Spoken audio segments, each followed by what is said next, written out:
संभा सदर कोतवाली क्षेत्र में बीती गुरुवार की रात को ग्राम नूरियो सराय स्थित अंगूरी मस्जिद पर लगे माइकों को हटाने गए पुलिस कर्मियों पर मस्जिद के इमाम ने आरोप लगाया कि मंडी चौकी पर तैनात दरोगा व सिपाही जिसने मस्जिद में पहुंचकर उनको गालियां देते हुए कानूनी कार्यवाही की बात कही है, जिसको सुन ग्रामीणों में आक्रोश फैल गया, जिसके चलते दर्जनों लोग सांसद शफीकुर रहमान डॉक्टर बर्क के निवास पर पहुँचे और बर्क साहब के पोते कुन्नर की विधायक जिया बर्क को पुलिस द्वारा इमाम साहब के साथ की गयी अभद्रता के बारे में बताया, जिसको सुन जिया बर्क ने शहर कोतवाल ओमकार सिंह से फोन पर बात कर इमाम साहब व अन्य लोगों को कोतवाली कोतवाल साहब से बात करने भेज दिया गया। इमाम साहब व अन्य लोगों की कोतवाली जाने की खबर जब ग्रामीणों को हुई तो सैकड़ों की तादाद में लोग भी कोतवाली पहुंच गए, लेकिन इमाम व अन्य कुछ जिम्मेदार लोगों के साथ कोतवाल साहब ने बात की और अन्य सैकड़ों की तादाद में लोग कोतवाली के बाहर ही खड़े रहे। इमाम साहब ने बातचीत के बाद कोतवाल साहब द्वारा गाँव आने की बात कही गयी, जिसको सुन इमाम साहब व ग्रामीण गाँव पहुँच गए और कोतवाल साहब के आने का इंतजार गाँव के बाहर सड़क पर ही करने लगे, जिसकी वजह से शहर में तरह तरह की अफवाहें भी फैलने लगी। इसी बीच शहर विधायक पुत्र सोहेल इकबाल भी जानकारी होने पर मौके पर पहुंचे और इमाम साहब व ग्रामीणों से घटना की जानकारी ली। इसी बीच कोतवाल ओमकार सिंह भी घटना स्थल पर आ गए और ग्रामीणों को समझा बुझाकर लोगों को घर जाने की अपील करने लगे, लेकिन इमाम साहब से की गई बदसलूकी के कारण ग्रामीण दरोगा व सिपाही के खिलाफ कार्यवाही की मांग करते हुए हटाने की बात देर रात 12 बजे तक करते रहे। संभा से खलील मलिक की खास रिपोर्ट।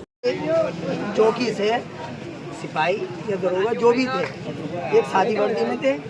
और एक चंद्रवीर थे। ये आन के इन्होंने सुराइयाँ उतारी और इनसे बदतमीजी को भाई धक्का मार गालियाँ भी पड़ी हैं। जैसे मस्जिद के अंदर मेरे कमरे के पास उन्होंने एंट्री करी, माइक भी लगाया, उन्होंने मुझे कुछ कहने का मौका, मैं उनसे कुछ बोलता उससे पहले ही उन्होंने इतनी गंदी गाली मुझे माँ और बहन की दी, बहुत ज्यादा गाली बोलते हो। तो पता नहीं, मैं तो नहीं जानता उनको, विदाउट वर्दी नहीं पहन रहे थे,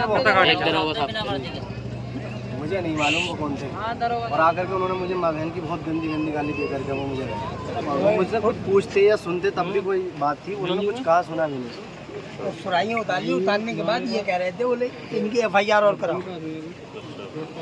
मतलब बदतमीजी करने के बाद। कोई प्रॉब्लम थी कुछ नहीं, बस वो ऐसी मस्जिद की छत पर पड़ी हुई थी रखने की वो तो